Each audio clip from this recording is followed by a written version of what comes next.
Forum of civil pensioners അസോസിയേഷൻ്റെ സംസ്ഥാനതല സമരപ്രഖ്യാപന convention Edappally Changampuzha സാംസ്കാരിക കേന്ദ്രത്തിൽ 19/9/2025 നടന്നു. ശ്രീ IB ഈഡൻ MP ഉദ്ഘാടനം ചെയ്തു. CITU അഖിലേന്ത്യാ സെക്രട്ടറി സഹാവ് ചന്ദ്രൻപിള്ള മുഖ്യപ്രഭാഷണം നടത്തി. സെൻട്രൽ ഗവൺമെൻറ് പെൻഷനേഴ്സ് അസോസിയേഷൻ സംസ്ഥാന നേതാവ് സഹാവ് PS രാമൻകുട്ടി സംസാരിക്കുന്നു. അതിനെല്ലാം അപകരിച്ചുകൊണ്ട് ഒരു ബുൾഡോസർ പരിപാടി നടപ്പിലാക്കി. നിയമമാക്കി ഇപ്പൊ ബില്ലല്ല, നിയമമാക്കി കഴിഞ്ഞിരിക്കുകയാണ്. ഇപ്പൊ നിയമമാണ്, ബില്ലല്ല. ആ നിയമം പാസാക്കിയിട്ട് എന്താണ് അതിന്റെ പ്രത്യാഘാതം? 1972 ജൂൺ 1 ശേഷം ഉണ്ടായിട്ടുള്ള സകല കോടതി വിധികളും അപ്രസക്തമായിരിക്കുകയാണ്.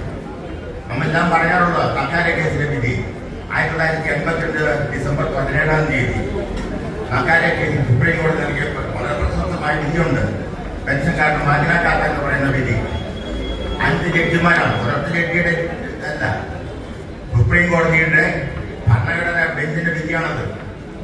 വളരെ കൃത്യമായി പറയുന്നുണ്ട്, ജീവനക്കാർ വിരമിച്ച ഡേറ്റിന്റെ അടിസ്ഥാനത്തിൽ പെൻഷൻകാരെ വിഭജിക്കാൻ പാടില്ല. പെൻഷൻകാർ ഒറ്റ ഒരു വർഗമാണ്, ഒരു ക്ലാസ്സാണ്. അവരെ വിരമിച്ച ഡേറ്റിന്റെ അടിസ്ഥാനത്തിൽ വിഭജിക്കുന്നത് ഭരണഘടനാ വിരുദ്ധമാണ് എന്ന് വളരെ അസന്നിഗ്ധമായ ഭാഷയിലാണ് സുപ്രീം കോടതിയുടെ ഭരണഘടനാ ബെഞ്ച് 5 ജഡ്ജിമാരടങ്ങുന്ന ഭരണഘടനാ ബെഞ്ച് അന്നത്തെ ചീഫ് ജസ്റ്റിസ് ചന്ദ്രചൂഡും ചിന്നപ്പറെഡ്ഡിയും ദേശായിയും തുളസാപ്പുകാരും അടക്കമുള്ള 5 ജഡ്ജിമാരടങ്ങിയിട്ടുള്ള ഭരണഘടനാ ബെഞ്ച് വിധിച്ചത്. ആ വിധി അപ്രസക്തമായിരിക്കാം. വീണ്ടും 2008 ആർമിയിൽ റിട്ടയർ ചെയ്ത മേജർ ജനറൽ SPS വൈൻസ് എന്ന് പറയുന്ന മറ്റൊരു ഓഫീസർ ഫയലിന്റെ കേസിൽ അതുപോലെ വിധി ഉണ്ടായിട്ടുണ്ട്. അവിടെയും പറഞ്ഞു, റിട്ടയർമെന്റ് ചെയ്ത ഡേറ്റിന്റെ അടിസ്ഥാനത്തിൽ അദ്ദേഹത്തിന് നീതി നിഷേധിക്കുന്ന തെറ്റാണ്, ഭരണഘടനാ വിരുദ്ധമാണ്. സുപ്രീം കോടതി ഭരണഘടനാ ബെഞ്ചാണ് പറഞ്ഞത്. അതുപോലെ വീണ്ടും ഒരുപാട് പറഞ്ഞിട്ടുണ്ട്. 23 കൊല്ലം കോടതി കയറിയിറങ്ങിയ വിഭാഗമാണ് മണിപ്പൂരിലെ പെൻഷൻകാർ, മണിപ്പൂർ പെൻഷനേഴ്സ് അസോസിയേഷൻ. അവർ 1998 കൊടുത്ത കേസിന്റെ അവസാനത്തെ വിധി സുപ്രീം കോടതി 2020 ഏതാണ്ട് 23 കൊല്ലം നിയമയുദ്ധം നടത്തി. അവർ ജയിച്ചു. ആ വിധിയും അപ്രസക്തമായിരിക്കുക. അന്ന് കേസ് കൊടുത്ത മണിപ്പൂർ പെൻഷൻ അസോസിയേഷന്റെ ഒരൊറ്റ ആൾ പോലും ഇന്ന് ജീവിച്ചിരിപ്പില്ല, എല്ലാവരും മരിച്ചുപോയി. അവരുടെ കുടുംബങ്ങൾക്ക് ഇടേക്കാം, പക്ഷെ അതുപോലും അപ്രസക്തമാക്കിയിരിക്കുക. 53 കൊല്ലത്തെ മുൻകാല പ്രാബല്യത്തോടുകൂടി ഏതെങ്കിലും നിയമം പാസാക്കാറുണ്ടോ? ഏതെങ്കിലും ഒരു ഏകാധിപത്യ രാജ്യത്ത് പോലും നമ്മൾ കേട്ടിട്ടില്ല. തെരഞ്ഞെടുക്കപ്പെട്ട ഏകാധിപതിയാണ് ഇന്ത്യ ഭരിക്കുന്നത് ഇപ്പോൾ. അതാണ് അതിന്റെ വ്യത്യാസം. എന്ത് ചെയ്യുന്നതാണ് വളരെ അസംബന്ധമാണ്. ഇങ്ങനെ മുൻകാല പ്രാബല്യം കൊടുത്തുകൊണ്ട് നിയമം പാസാക്കുന്നതിനെ സംബന്ധിച്ച് സുപ്രീം കോടതി പറഞ്ഞിട്ടുണ്ട്. ഒരു കേസുണ്ട്, മദ്രാസ് ബാർ കൗൺസിലും അസോസിയേഷനും ബാർ അസോസിയേഷനും ഗവൺമെന്റ് ഓഫ് ഇന്ത്യ നമ്മളൊരു കേസ്. അതിന്റെ വിധിയിലും പറഞ്ഞിട്ടുണ്ട്, റെട്രോസ്പെക്റ്റീവ് എഫക്ട് ആവാം, മുൻകാല പ്രാബല്യം കൊടുക്കാം, പക്ഷെ അത് നീതിപൂർവമായിരിക്കണമെന്നാണ്. ഇവിടെ എന്ത് നീതിയാണുള്ളത്? ഈ വർഷത്തെ ഫൈനാൻസ് ബിൽ അവതരിപ്പിച്ചുകൊണ്ട് 53 കൊല്ലത്തെ മുൻകാല പ്രാബല്യത്തോടുകൂടി ഒരു നിയമം അട്ടിമറിക്കുക. എന്ത് ന്യായമാണുള്ളത്? എന്ത് നീതി ഉണ്ടാക്കിയിട്ടുള്ളത്? എന്തെങ്കിലും ന്യായീകരണം പറയാൻ പറ്റുമോ? ആരും എന്ത് അസംബന്ധവും ചെയ്യാവുന്ന ഒരു കാര്യമാണ്. ഒരു പാർലമെന്ററി മര്യാദയില്ല, ഒരു മര്യാദയില്ല. ഇപ്പോൾ എന്തും ചെയ്യാം. നിങ്ങൾ ആരും ചോദിക്കാനുള്ള മട്ടിലാണ് കാര്യങ്ങൾ മുന്നോട്ട് പോകുന്നത്. അങ്ങനെയുള്ള ഒരു സ്ഥിതിവിശേഷത്തിലാണ് നമ്മളിവിടെ നിൽക്കുന്നത്. ഞാൻ കൂടുതലായി സംസാരിക്കാൻ ആഗ്രഹിക്കുന്നില്ല. നമ്മുടെ ഇടയ്ക്കും പല ചിന്താഗതികളുമുണ്ട്. നിയമം പാസാക്കിയതിൻ്റെ ഉള്ളൂ, കാത്തിരിക്കാം, പേ കമ്മീഷൻ വരട്ടെ, പേ കമ്മീഷന്റെ റെഫറൻസ് നോക്കട്ടെ, അത് കഴിഞ്ഞാൽ പിന്നെ പേ കമ്മീഷൻ റിപ്പോർട്ട് വരട്ടെ എന്ന് പറയും. അടുത്തത് പറ്റും. റിപ്പോർട്ട് വന്നു കഴിഞ്ഞാൽ റിപ്പോർട്ട് ആയതുകൊണ്ട് കാര്യമില്ല, ഗവൺമെന്റ് തീരുമാനം എടുക്കണം. അപ്പൊ ഗവൺമെന്റ് തീരുമാനം എന്താണെന്ന് നോക്കാം. അത് കഴിഞ്ഞാലോ നമുക്ക് നിഷേധിച്ചു കഴിഞ്ഞാൽ പിന്നെ അന്നേരം യുദ്ധം തുടങ്ങാമെന്ന് പറയുന്ന മഹാന്മാർ നമ്മുടെ ഇടയ്ക്കുണ്ട്. ഒരുപാട് സംഘടനകൾ കേന്ദ്ര ഗവൺമെന്റ് പെൻഷൻകാർ എന്തിനാണ് പെൻഷൻകാരെ കയറി അടിച്ചത്? ഇപ്പോൾ പെൻഷൻകാരെ ദുർബലരാണ്, അശക്തരാണെന്ന് ഗവൺമെന്റ് നന്നായിട്ട് അറിയാം. ആയിരക്കണക്കിന് സംഘടനകളുണ്ട്. പലതും കടലാസിൽ ഒതുങ്ങി നിൽക്കുന്ന പുലികളാണ്, എലികളുമാണ്. ഒന്നും ചെയ്യാൻ സാധിക്കാത്ത സംഘടനകളുണ്ട്. എല്ലാവരും യോജിക്കാൻ സാധ്യതയില്ല. യോജിക്കാവുന്നവരെ മുഴുവൻ യോജിപ്പിച്ചുകൊണ്ടാണ് ഇപ്പോൾ പ്രക്ഷോഭണ പരിപാടിയാണ് മുന്നോട്ട് വന്നിട്ടുള്ളത്. ആ ഒരു സാഹചര്യമാണ്. ഞാൻ കൂടുതലായിട്ട് ഇതിനെപ്പറ്റി അധികം സംസാരിക്കുന്നത്, വേറെ പലരോട് സംസാരിക്കാറുള്ളത്. അതുകൊണ്ട് ഒരു കാര്യം പണ്ട് അരിസ്റ്റോട്ടൽ പോലും പറഞ്ഞിട്ടുണ്ട്, ഒരു പൊതു ശത്രു വന്നാൽ വീട്ടിലുള്ളവരെല്ലാം കൂടി യോജിക്കുമെന്ന്. ഇപ്പൊ പലതായി നിൽക്കുന്ന നമ്മളെല്ലാവരും ഇപ്പൊ യോജിക്കാൻ കാരണം സർക്കാർ തന്നെയാണ്. നമ്മളെ യോജിപ്പിച്ച സർക്കാരാണ് യഥാർത്ഥത്തിൽ. നമ്മൾ തയ്യാറായിരുന്നില്ല.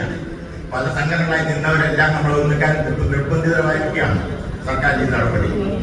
പക്ഷെ ഇതുകൊണ്ടൊന്നും പോരാ സുഹൃത്തുക്കളെ. നിയമയുദ്ധം നടത്താൻ പോവുകയാണ്. നമ്മൾ കപിൽ പോയി കണ്ടു.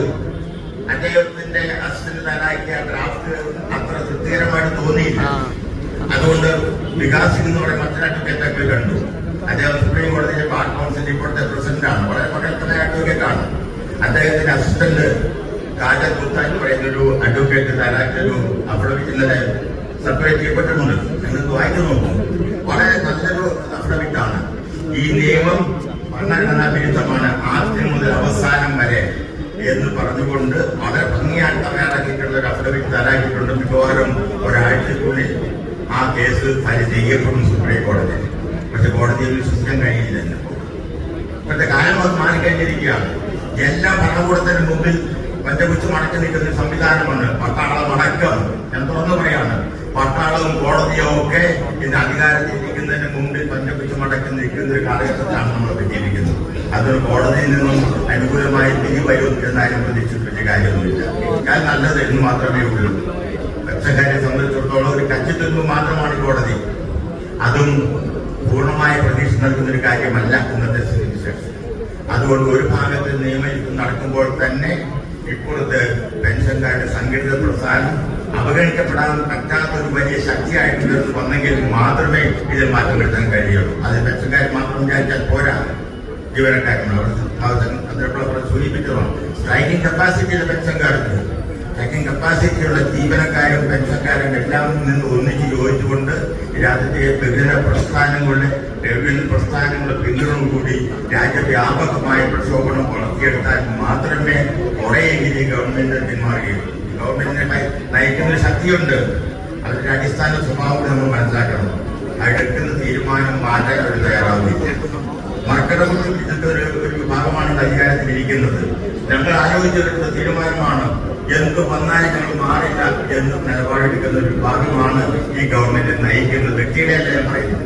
അതിന് പിന്നൊരു ശക്തി, ഒരു ചിന്താഗതിയുണ്ട്. അതുള്ളിടത്തോളം കാലം ഈ നിയമം മാറ്റുക, പാസ്സാക്കി എടുത്തിരിക്കുന്ന നിയമം മാറ്റാൻ തയ്യാറായെന്ന് വരില്ല. ഒരു കാലമായില്ലേ കമ്മീഷൻ എല്ലാം പ്രഖ്യാപിച്ചിട്ട്? ജനുവരി മാസം പ്രഖ്യാപിച്ചതാണ് കേരള കമ്മീഷൻ വരാൻ പോകുന്നു. 8 മാസം 9 മാസമായി. എന്നിട്ടോ ഇതുവരെ കമ്മീഷൻ നിയമിച്ചിട്ടില്ല. അതിന് ചെയർമാൻ ആരാന്നറിയില്ല. ടേംസ് ഓഫ് റെഫറൻസ് പറഞ്ഞിട്ടില്ല. നീട്ടിക്കൊണ്ട് പോവുകയാണ്. അവസാനം ഈ കമ്മീഷൻ റിപ്പോർട്ട് വരുന്നത് 2027-28 ആവും. അപ്പോ പറയും പ്രോപ്പർട്ടി എഫക്ട് മാത്രം കൊടുത്താൽ മതി എന്ന് പറഞ്ഞാൽ അതിനുശേഷം റിട്ടയർഡ് മാത്രമേ എന്തെങ്കിലും ബെനിഫിറ്റ് തരികയാണെങ്കിൽ, അതും സംശയമാണ്, തരികയാണെങ്കിൽ ആ ബെനിഫിറ്റ് പോലും അതിനുശേഷം റിട്ടയർഡ് ലഭിക്കും. ആ രീതിയിൽ ആയുധം കൈലാക്കി വെച്ചിരിക്കുകയാണ്. എന്ന് പറയുന്ന നിയമം പാസ്സാക്കിയിട്ട് ചെയ്തിട്ടില്ലല്ലോ, ലഭിച്ചിട്ടില്ലോ എന്നാണ്. നിന്നെ കൊല്ലുമെന്ന് പറഞ്ഞ മൃഗം കത്തിയെടുത്ത് നിൽക്കുകയാണ്. കുത്തിയിട്ടില്ലല്ലോ. കുത്തു കൊണ്ടതിന് ശേഷം നമ്മൾ അതിനെപ്പറ്റി പരാതി പറഞ്ഞാൽ പറയുന്ന ആൾ ചിന്തിക്കുന്ന ആൾക്കാർ നമ്മുടെ ഇടയ്ക്കുണ്ട്. ഈ അലഭാവം മാറിയേ മതിയാവും. ഇന്ന് പെൻഷൻകാർക്കെതിരാണ് അറ്റാക്ക്, നാളെ മറ്റു വിഭാഗക്കെതിരാണ് വരും. 2ാം ലോക മഹായുദ്ധകാലത്തെ പ്രസിദ്ധമായ കവിത ഉണ്ടല്ലോ, നെയ്മുള്ള പാതിരിയായിട്ട് എന്താ ആദ്യം കമ്മ്യൂണിസ്റ്റുകാരെ അന്വേഷിച്ചു വന്നു. ഞാൻ വേണ്ടിയില്ല, ഞാൻ കമ്മ്യൂണിസ്റ്റായിരുന്നു. പിന്നെ ഒരു ട്രേഡ് യൂണിയനിസ്റ്റ് അന്വേഷിച്ചു വന്നു. ഞാൻ വേണ്ടി, ഞാൻ ട്രേഡ് യൂണിയനിസ്റ്റ് അല്ല. പിന്നെ അവർ ജൂതന്മാരെ അന്വേഷിച്ചു വന്നു. ഞാൻ ജൂതനായിരുന്നില്ല, ഞാൻ വേണ്ടിയില്ല. അവസാനം എന്നെ അന്വേഷിച്ചു വന്നപ്പോൾ മിണ്ടാൻ വേറെ ആരും ബാക്കി ഉണ്ടായിരുന്ന ഈ ലോകത്ത് എന്ന ഒരു കവിത അത് നമ്മൾ ആലോചിക്കണം. എല്ലാ വിഭാഗത്തിൽപ്പെട്ടവരും ആലോചിക്കണം. ഇന്ന് ആക്രമണം പെൻഷൻകാർക്കെതിരാണ്. കാരണം താരതമ്യം നമ്മൾ ദുർബലരാണ് എന്നുള്ളത് തന്നെ. മറ്റു വിഭാഗത്തിനെതിരായ ഈ ആക്രമണം തുടർന്നുകൊണ്ടേയിരിക്കും. ഇതിനേക്കാൾ വലിയ ആക്രമണം രാജ്യത്തുണ്ടാകാൻ പോവുകയാണ്. ആ അപകടം മനസ്സിലാക്കിക്കൊണ്ട് നമ്മൾ പരമാവധി ശക്തി ഉപയോഗിച്ചുകൊണ്ട് ഇതിനെ തീർക്കാനുള്ള ശ്രമമായി മുന്നോട്ട് പോകണം എന്ന് അഭ്യർത്ഥിച്ചുകൊണ്ട് ഞാൻ എൻ്റെ വാക്കുകൾ അവസാനിപ്പിക്കുന്നു. നന്ദി. AKBRF സംസ്ഥാന പ്രസിഡന്റ് സഖാവ് N. സുരേഷ് സംസാരിക്കുന്നു. നമ്മുടെ ഉദ്ഘാടകനും അതുപോലെ തന്നെ മുഖ്യപ്രഭാഷണം നടത്തിയ അതിന്റെ ബില്ല് കൊണ്ടുവന്നതിന്റെ ഉള്ളടക്കത്തെ സംബന്ധിച്ചും കൊണ്ടുവന്ന രീതിയിലെ ജനാധിപത്യ വിരുദ്ധ സ്വഭാവത്തെ കുറിച്ച് വിശദീകരിച്ചതാണ്. പെൻഷൻ അട്ടിമറിക്കപ്പെട്ടു എന്ന പ്രശ്നത്തെ നേരിടുന്നതോടൊപ്പം തന്നെ ഈ ബില്ല് കൊണ്ടുവന്ന രീതിയിലുള്ള ജനാധിപത്യ വിരുദ്ധമായ സമീപനം, പാർലമെന്ററി ജനാധിപത്യ വ്യവസ്ഥയോടുള്ള വെല്ലുവിളി അഥവാ അതിന്റെ നിരാകരണം, ഭരണഘടനയോടുള്ള വെല്ലുവിളി അടക്കമുള്ള കാര്യങ്ങൾ നമ്മൾ കണ്ടുപോകണം എന്നുള്ളത് കൂടിയാണ് കൂടുതലായിട്ട് എനിക്ക് പറയാനുള്ളത്. കാരണം ഈ പെൻഷൻ വാലിഡേഷൻ ബില്ല് വന്നു കഴിഞ്ഞാൽ എന്ത് സംഭവിക്കുമെന്ന കാര്യം നിങ്ങൾക്ക് എല്ലാവർക്കും അറിയാം. ഇന്ത്യയിലെ ഏതാനും പെൻഷൻകാരെ മാത്രം ബാധിക്കുന്ന പ്രശ്നമാണ്. ഇവിടെ കേന്ദ്ര സർക്കാർ തന്നെ രൂപീകരിച്ച അത്തരമൊരു നിയമം കൊണ്ടുവരുമ്പോൾ നമ്മളെല്ലാം പറഞ്ഞു പഠിക്കുന്നത് സർക്കാർ മാതൃകാ തൊഴിലുടമയാകണം എന്നതാണ്. ഇവിടെ തൊഴിൽ നിയമ ഭേദഗതിയായി കഴിഞ്ഞാലും പെൻഷൻ നിയമ ഭേദഗതി കഴിഞ്ഞാലും എല്ലാം തൊഴിലുടമകൾക്ക് വേണ്ടിയാണ് എന്നത് നമുക്ക് കണ്ടു കഴിഞ്ഞു. ഇപ്പോൾ കൊണ്ടുവരുന്ന ഈ ഭേദഗതിയും തൊഴിലുടമകൾക്ക് അവരുടേതായ രീതിയിൽ സൗകര്യം എന്ന രീതിയിൽ കാണേണ്ടതാണ്. ബില്ല് വഴി പെൻഷൻ പ്രത്യാഘാതങ്ങൾ ഞാനിവിടെ പ്രതികരിച്ചാണ്. ഞങ്ങളുടെ മേഖലയിൽ പ്രത്യേകമായ ഒരു പ്രത്യാഘാതം കൂടി ഉണ്ടാകുന്ന കാര്യമാണ്. ഇവിടെ ശമ്പള കമ്മീഷന്റെ വഴി വരുന്ന പരിഷ്കരണം ഒരുപക്ഷെ ശിക്ഷണിക്കപ്പെടും എന്ന ഒരു ഭീഷണി കേന്ദ്ര സർക്കാർ പെൻഷൻകാരുടെ മുമ്പാകെ ഉണ്ടെങ്കിൽ ബാങ്കുകളിലെ പെൻഷൻ പദ്ധതി 30 വർഷത്തിന് മുമ്പ് രൂപീകരിക്കപ്പെട്ടതിന് ശേഷം ഇന്നേ വരെ പരിഷ്കരിക്കപ്പെട്ടിട്ടില്ല എന്നുള്ള വസ്തുത നിലനിൽക്കവേ ഇതിനെതിരായ സുപ്രീം കോടതിയിൽ ഞങ്ങൾ കൊടുത്ത കേസിൽ അടിസ്ഥാന ആർഗ്യുമെന്റായിട്ട് ഞങ്ങൾ പറയുന്നത് കേന്ദ്ര സർക്കാർ പെൻഷൻ റൂൾസിന്റെ അടിസ്ഥാനത്തിൽ രൂപീകരിക്കപ്പെട്ട ബാങ്ക് പെൻഷൻ റെഗുലേഷൻ അതേ അടിസ്ഥാനത്തിൽ പരിഷ്കരിക്കപ്പെടേണ്ടതാണ് എന്ന് സുപ്രീം കോടതിയിൽ അടിസ്ഥാനപരമായ ആർഗ്യുമെന്റ്.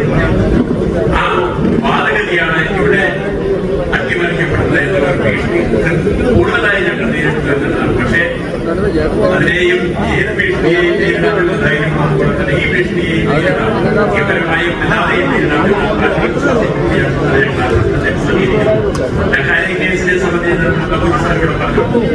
ധനകാര്യ കേസ് വഴി സ്ഥാപിക്കപ്പെട്ട നിയമപരമായ താല്പര്യങ്ങൾ ഒരുപക്ഷെ ഈ ബില്ല് വന്നതോടുകൂടി തന്നെ അതിന്റെ അന്തസത്ത നിരാകരിക്കപ്പെട്ട് കഴിഞ്ഞിട്ടുണ്ട്.